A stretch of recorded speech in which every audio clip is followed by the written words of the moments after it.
বাস্তবায়নের আকাঙ্ক্ষা থেকে সরে গেছে বলে অভিযোগ জানিয়েছেন ইসলামী আন্দোলন বাংলাদেশের আমির মুফতি সৈয়দ মোহাম্মদ রেজাউল করিম। গণতন্ত্র প্রতিষ্ঠার পরিকল্পনা নিয়ে গোপনে বিভিন্ন দেশ এবং দলের সাথে তারা বৈঠক করে বলেও অভিযোগ করেন তিনি।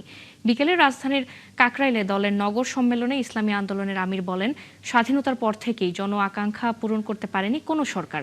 ৫৪ বছর ধরে এদেশ ভারত ও আমেরিকার প্রেসক্রিপশনে চলেছে। জুলাই আন্দোলনে ইসলামী আন্দোলন বাংলাদেশ রাজপথে সক্রিয় ভূমিকা রেখেছে বলেও দাবি করেন দলটির আমির।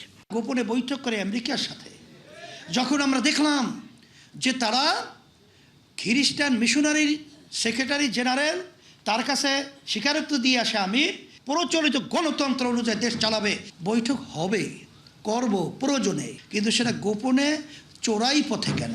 আসলে যারা বারবার ক্ষমতায় ছিল তাদের থেকে বাস্তবে আমাদের জনগণের যে আশা আকাঙ্ক্ষা তারা পূরণ করতে পারে নাই।